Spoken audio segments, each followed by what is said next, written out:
Bienvenidos a un encuentro más de esta guía de estudio que estamos disfrutando ya hace un mes y medio. ¿Cómo pasa el tiempo? Estamos en el año 2021 disfrutando esta sexta lección del libro de Isaías que lleva por título Jugar a ser Dios. Va a ser realmente interesante poder disfrutar de ella. Como siempre, el agradecimiento al Centro de Multimedia de la Universidad Adventista del Plata y a la Facultad de Teología, quien produce este encuentro para que podamos disfrutarlo. Y a vos que lo estás mirando, que lo estás escuchando, compartí, para que otros también puedan hacer del estudio de la Biblia una prioridad en sus vidas.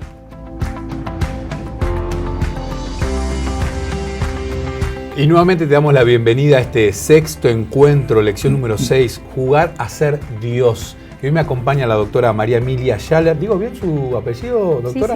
Sí. Es un privilegio, es la primera dama que nos acompaña en este circuito que estamos haciendo del libro de Isaías. También me acompaña el doctor Roberto Pereira, mi decano, así que para mí es un privilegio tenerlo usted, pastor. Gracias, un placer. Sexta lección, ¿no? Lección poderosa. Hacemos un cambio acá, veníamos hasta hace un tiempito estudiando Isaías, pero acá hay un cambio, un quiebre, ¿no? En el libro de Isaías, doctora. Sí. ¿A qué pasamos? ¿Dónde nos metemos? ¿Dónde entramos? Sí, hasta ahora hemos visto que el Señor se dirige principalmente a su pueblo descarriado, porque le recuerda cosas desde el inicio del libro de Isaías. Es un pueblo que se estaba alejando cada vez más de lo que había pactado con Dios. Y cuando llegamos al capítulo 3 entramos en una nueva sección, y que se llama el oráculo de las naciones paganas. O sea, también en el libro hay oráculos, mensaje de Dios a todas las naciones paganas, porque todas van a ser juzgadas. Aquí el tema que arranca en el capítulo 13 es el juicio de Dios, por eso se menciona el día de Jehová, el día de Yahvé, el gran día de la ira. Es una expresión que va a aparecer en prácticamente muchos profetas, en Joel, Sofonías, va a aparecer en el Nuevo Testamento, en Apocalipsis. Es el día del ajuste de cuentas. Entonces, ahora se va a dirigir el profeta a las naciones paganas, y es el profeta porque en el primer versículo ya dice que es profecía de Isaías. Y eso va a llevar, todos los capítulos que siguen son mensajes a las naciones paganas. Y en Isaías 24 el juicio va a ser dirigido a toda la tierra, a todos los habitantes de la tierra. O sea que estamos en un plano de juicio, de ajuste de cuentas. Veníamos con historia, la historia del pueblo de Judá, Israel, la guerra, el asedio, el rey Acaz. Ahora nos metemos en esta porción realmente rica, profética.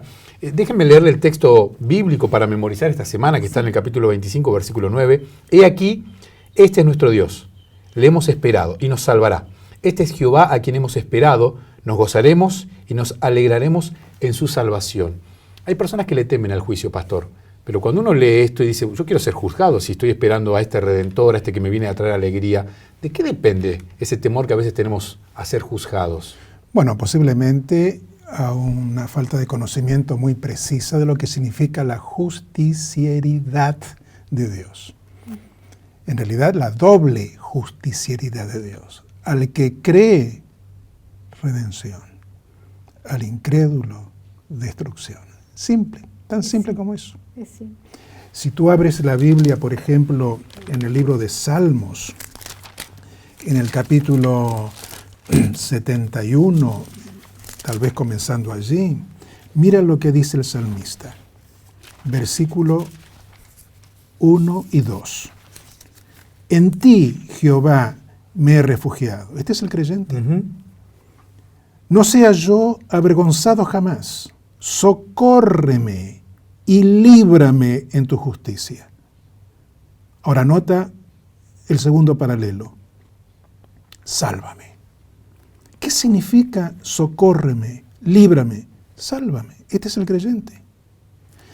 Sin embargo, en el capítulo siguiente,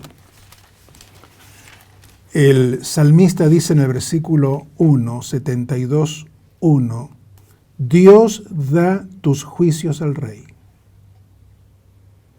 y tu justicia al hijo del rey. Él juzgará a tu pueblo con justicia. Esa es una modalidad.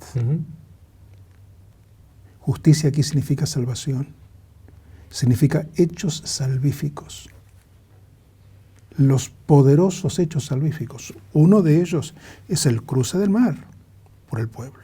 Un hecho salvífico maravilloso. Y un juicio ejecutivo para los egipcios. Ahí Claro, está. claro, la otra parte del juicio. Fue un Lógico. juicio ejecutivo para los perseguidores y un juicio salvífico para el pueblo de Dios. Ahí tenemos el ejemplo, ¿no es cierto? Pero note el versículo 4. Salvará a los hijos del menesteroso y aplastará al opresor. Definidamente aquí están los dos grandes movimientos de la justicia de Dios. El que teme está ignorando una de las modalidades. El juicio es liberación. Totalmente. Solamente tenemos que creer.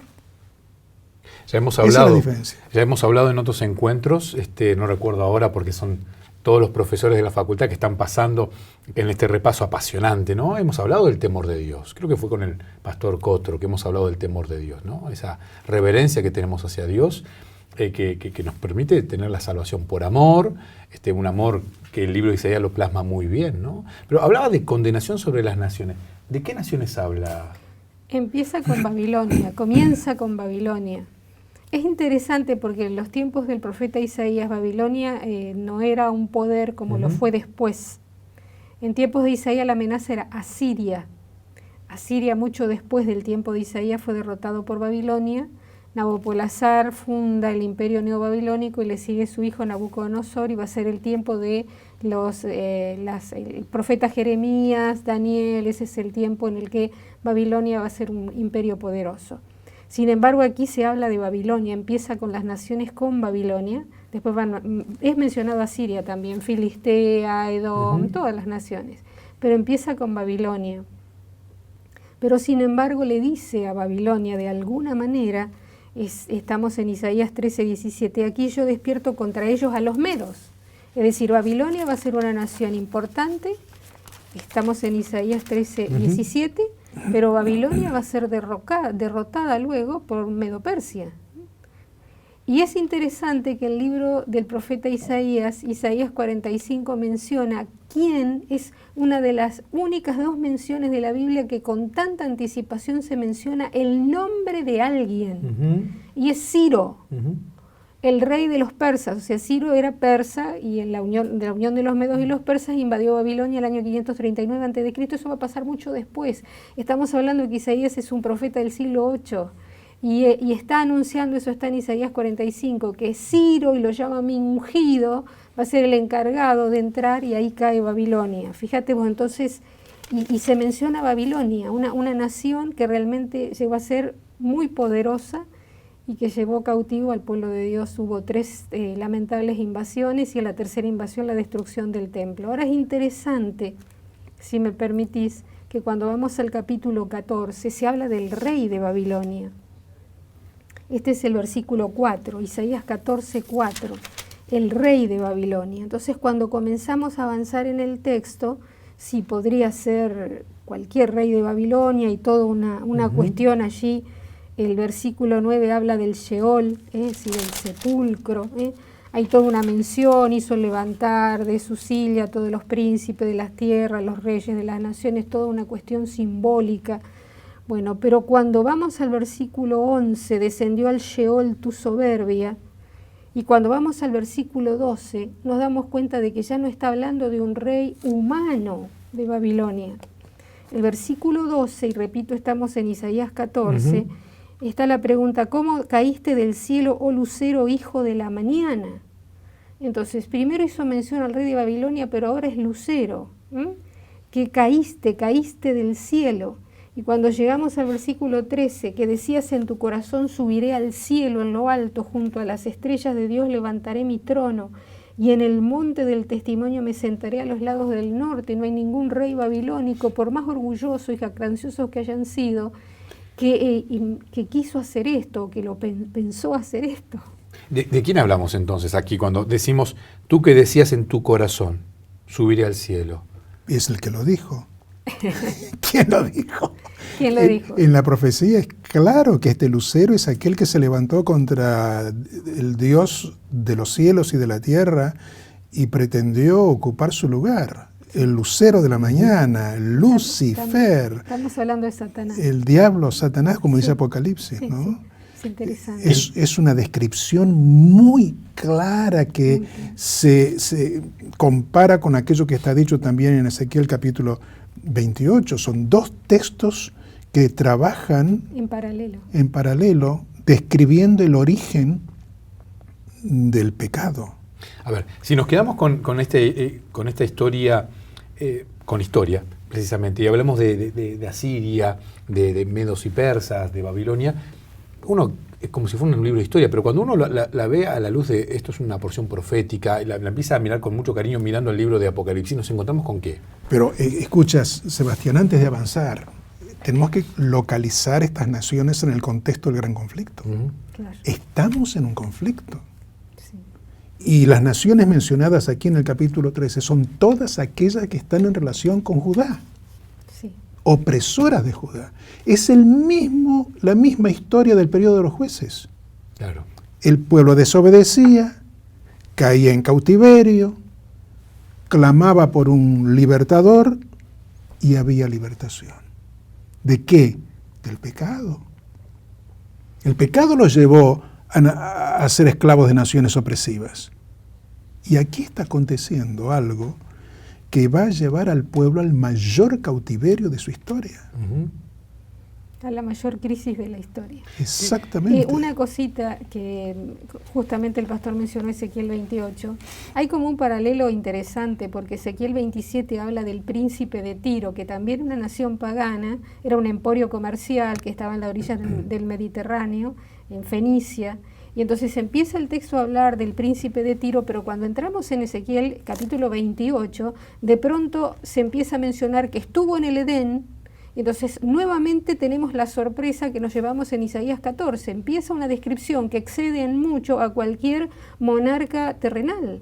Entonces, nuevamente la descripción de Satanás. Entonces, con los dos textos nos damos cuenta de que realmente se está hablando de alguien que es un ser sobrenatural y que es justamente el agente de todo este gran conflicto que estamos librando ahora. Una cosita que me gustaría destacar. El versículo 12 dice, ¿cómo caíste del cielo? Tuvo una posición de privilegio, el cielo, pero cayó. Entonces, por allí lo leemos en nuestro idioma y no nos damos cuenta del significado del verbo hebreo que se utiliza aquí. La caída, el verbo caer en hebreo es el verbo nafal, que significa caída, derrota en una batalla, colapso, está asociado a la destrucción. La figura que nos viene cuando utilizamos el hebreo, cuando usamos la lengua hebrea, es muy fuerte. El equivalente en el griego es el verbo pipto, que aparece en el Nuevo Testamento. Y aparece, por ejemplo, en la quinta trompeta, cuando hay una estrella que cae del cielo a la tierra, es lo mismo. Esa estrella que cae, que algunos alguna vez pensaron, bueno, es Mahoma y demás, no, es la figura de Satanás. Y ese mismo verbo se utiliza para la caída de Babilonia, o sea, en Apocalipsis vamos a tener ha caído Babilonia, es el segundo mensaje angélico. Y en Apocalipsis 18 vemos la caída de Babilonia, es el mismo verbo, pipto, que es el equivalente a nafal. Esta caída es una situación de catástrofe, son imperios, son seres, y este ser que pretendió ocupar el trono de Dios, pero que no le corresponde, por eso cae. Tenía una situación de privilegio en el cielo, pero cae, porque es derrotado. Y a la luz también de Apocalipsis 12, cuando vemos la batalla en el cielo y que es expulsado del cielo. Entonces, cuando vemos esta descripción, tratemos de ver lo significativo que es el uso del verbo caer. También quería agregar, hay otras palabras que se utilizan en este texto. Por ejemplo, el verbo 18, sepulcro, el versículo 19 dice, tú eres echado en el sepulcro. El versículo 15, mas tú derribado eres hasta el Sheol, a los lados del abismo. Si unimos el verbo caer con todas estas expresiones que son sepulcro, abismo, caída, si sumamos todos estos términos nos dan una imagen muy fuerte de lo que significa que este ser intentó ocupar un lugar que no le correspondía, pero fue derrotado y fue expulsado. Y esa situación le ocurrirá a todas las naciones que sigan sus indicaciones. O sea, los agentes que él tiene en Apocalipsis, y es lo que nos depara el presente y el futuro, los agentes que seguirán a este personaje seguirán su misma situación de ruina. A mí me apasiona ver la unidad que hay en toda la Biblia, ¿no? Lógico. Cómo todo esto va encadenándose con otros profetas, con el Nuevo Testamento, con el Apocalipsis. Y hablamos, bueno, en otros encuentros hemos hablado de los pueblos que rodeaban a Judá, y por ahí el orgullo que tenía el pueblo, ¿no? Especialmente el rey, ¿no? El orgullo de no querer aceptar el consejo del profeta Isaías, ¿no? De no querer aceptar la señal que Dios le propone, ¿no? Le dice, pedimos una señal, y se negaba todo eso. Este orgullo hace que Dios, de alguna manera, libere esa protección y el pueblo se vea invadido. Y tiene que ver también con esto de, tú decías en tu corazón, ¿no? Hablando del orgullo y de la altivez. ¿Cuánto tiene que ver el orgullo y la altivez en el origen del pecado y en la actualidad, hoy, con nosotros, cristianos, que estamos en el medio del conflicto? Nota la descripción que hace el profeta, tanto aquí en Isaías como en Ezequiel. Había condiciones en este ser creado que lo hacía un poco diferente a los otros colegas. Su hermosura, sabiduría, ¿no es cierto? ¿Y qué hizo él?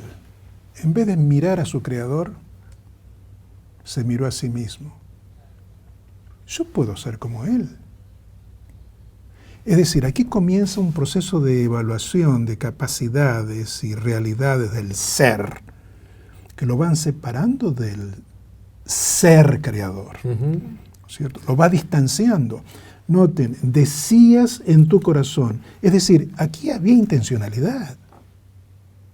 En tu mente, en tu ser, decías, subiré al cielo, en lo alto, junto a las estrellas de Dios, levantaré mi trono.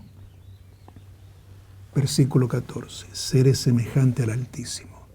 Yo quiero destacar esto.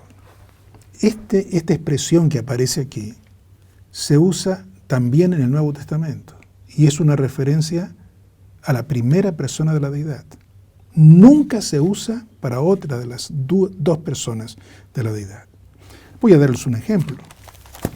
Lucas capítulo 1, la narrativa lucana de la encarnación. Tal vez sea el texto más claro porque aquí aparecen las tres personas de la deidad. ¿Okay? Capítulo 1 se puede leer desde el versículo 26 en adelante, pero me interesa el versículo 30. Entonces el ángel le dijo, María, no temas porque has hallado gracia delante de Dios. ¿Qué Dios es este? Concebirás en tu vientre y darás a luz un hijo, y llamarás su nombre Jesús. Este será grande, será llamado Hijo del Altísimo. ¿Quién es el Altísimo? El Padre. El Padre. El levantamiento de Lucifer es contra el Altísimo. ¿Quién es el Altísimo? Es el Creador, quien crea a través de su agente creador, que es Jesucristo. Es interesante porque el título que tiene esta lección es Jugar a ser Dios. Lógico. Entonces, Satanás está jugando ¿a qué? A ser el creador. Es un ser creado. El individualismo, las corrientes que nacieron hace ya mucho tiempo, ¿no? Que bombardean a las personas con ¿no? Con este deseo de sos Dios, sos un pedazo, sos Dios. Y este deseo, ¿no? De Satanás de convencer a todo el mundo de vos sos Dios. Bueno, la crisis de la sociedad contemporánea está en el hecho de que hemos cambiado la estrofa del cántico angelical. Ya no es más gloria a Dios en las alturas y en la tierra buena voluntad, sino ahora es gloria al hombre. Es un antropocentrismo lógico. El egocentrismo, ¿no? Que desde siempre, ¿no? Con Satanás comenzando y que luego nos ha llegado a través del pecado, ¿no? ¿Cómo hacemos para mantenernos fuera de estas naciones condenadas, fuera de esta Babilonia? ¿Cómo hacemos, doctora? No olvidemos que tenemos un Isaías 24, donde es el juicio a toda la tierra.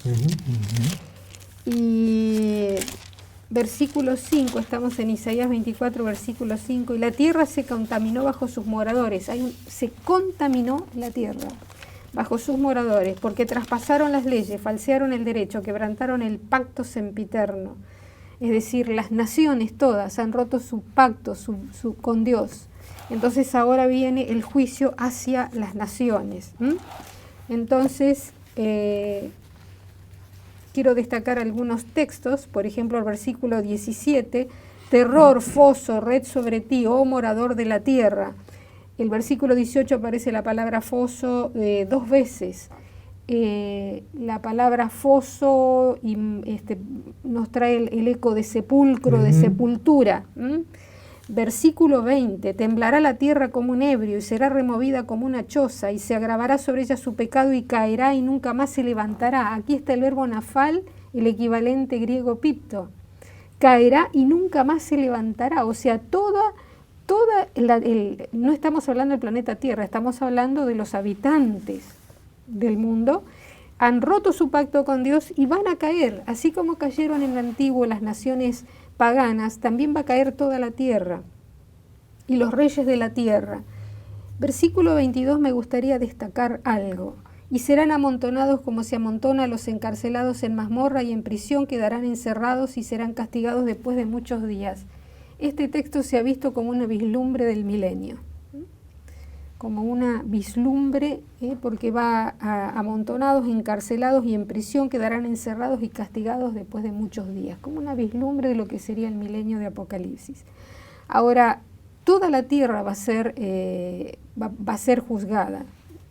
No olvidemos que tenemos Isaías 25 y 26. Donde Isaías 25, el pueblo de Dios es liberado. Isaías 26 es la nación fiel guardadora de verdades. O sea, viene un alivio. Para el pueblo de Dios hay un alivio. Bien. Ahí está la doble justicialidad. Ahí está. Y eso es lo que nos presenta Apocalipsis. Es de qué lado del Mar Rojo estoy, ¿no? Claro, y eso nos presenta Apocalipsis. El día de la ira, el día de Jehová, es la segunda venida de Jesús. Y entonces, estar listos, preparados antes de ese momento. Hoy estar listos. Exactamente. Hoy es el día del tiempo del gran juicio investigador, estar preparados hoy. La doble justicia, como dice el doctor Pereira, y formar parte del pueblo de Dios, porque para el pueblo de Dios hay salvación, hay liberación, y allí está el versículo que leíste al inicio, Isaías 25, 9. Y se dirá en aquel día, he aquí, este es nuestro Dios, le hemos esperado y nos salvará. Este Jehová a quien hemos esperado, nos gozaremos y nos alegraremos en su salvación. El pueblo de Dios está feliz. Hay crisis, hay el día de la ira, pero el pueblo de Dios está esperando ese día, porque es el día de su liberación. La destrucción es para los otros, pero el pueblo de Dios va a ser liberado. A mí me gusta todo el juicio y de saberse inocente, entonces uno está esperando el juicio. Pastor, último minuto. Estamos en un conflicto. Sabemos que Babilonia no es solamente esa nación que está en la historia, es un poder, estamos luchando en Babilonia, en esta confusión, hay un enemigo, está el orgullo. ¿Cómo hago para mantenerme y estar feliz dentro de este pueblo que está esperando a Dios? Orientado por la palabra, tenemos paz, tenemos orientación divina. Los planes del Señor son ciertos. Y estudiando la Escritura vemos que lo que es historia es cumplimiento de la promesa. Hoy lo que es futuro será cumplimiento de la promesa. Exactamente. Amén. Doctora, muchas gracias. Doctor, pastor, muchísimas gracias. Placer. Y a ustedes que están del otro lado mirando este repaso, les agradecemos y les deseamos que puedan seguir disfrutando del estudio de la palabra de Dios.